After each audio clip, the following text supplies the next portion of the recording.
Hi everyone, good morning. You're watching Market Fatafat right here on ET Now, the show that promises to spot all the hottest movers and shakers in trade. Markets, meantime, trying to find their feet, flitting between the red and the green, and that's the status currently. 11,925 for the Nifty. Sensex as well, absolutely flat, just stuck about at yesterday's level. But before we kickstart the show, we have the management of Music Broadcast to talk about that all-important deal. It looks like Music Broadcast is going to be tuning into Big FM. Yes, buying it from Reliance Capital. And to talk about this important transaction, we have with us Apurva Purohit, Director of Music Broadcast. Apurva, thank you for joining in on ET Now. Congratulations on the deal. Let's talk about these plans. 1,050 crores is what you'll be shelling out. And that's, I think, a 24% stake you'll be acquiring initially. So tell us, how is this transaction going to play out?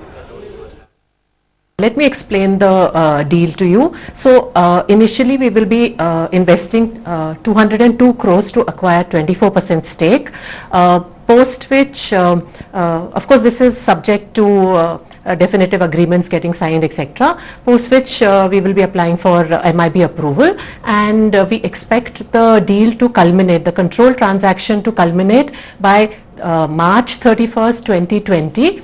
Which is when the lock-in period of certain of the stations expires. And we expect to get the MIB approval in 6 months.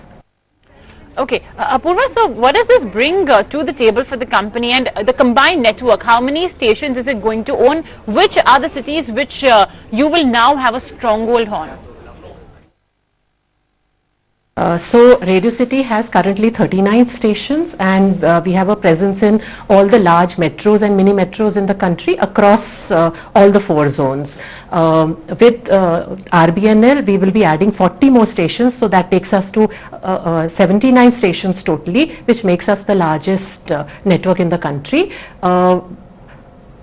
Between both the networks, there will be a multiple frequency operating in all the big metros, and 30 new stations where Radio City doesn't currently have presence. So as a consequence, the reach of the entire network will go up from 62% of the FM footprint to around 82% plus, which again is amongst the highest reach in the country.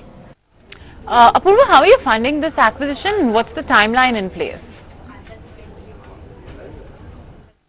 So as I explained, the timeline is approximately a year from now, because the ministry approvals itself will take 6 months, and the lock-in expires on 31st March 2020. The funding the initial funding of 202 crores happens from MBL's internal accruals. 500 crores of debt we will be carrying on the RBNL books, and that will be paid subsequently through the RBNL accruals themselves.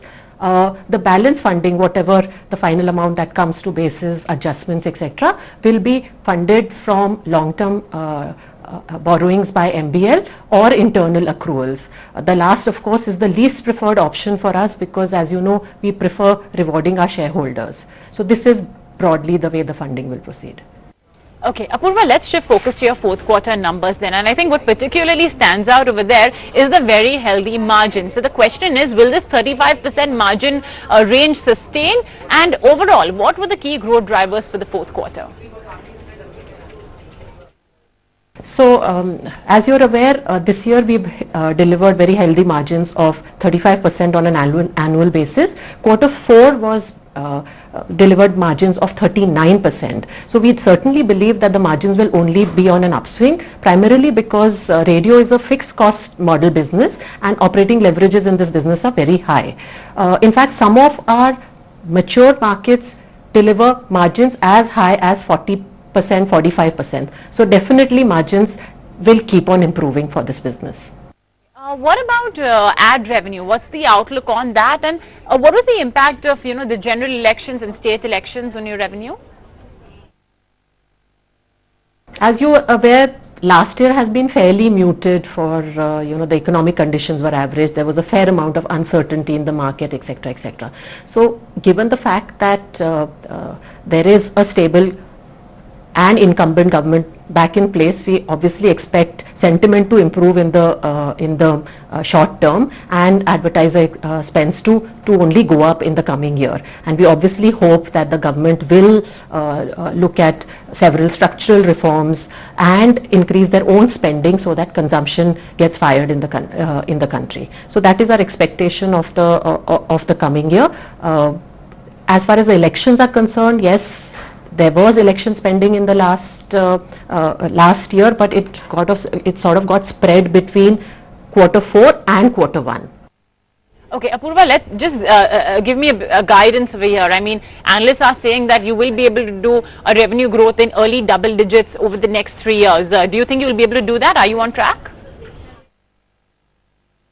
I think we should be on track. Obviously, a lot depends on how the economy plays out, because as you can see from a margin perspective, we are in a very healthy position. In a muted year, we've been able to deliver 9% growth. So if we get a bit of tailwinds behind us and the economy fires in the medium term, certainly 11%, in fact better than 11% CAGR is quite possible for the radio business.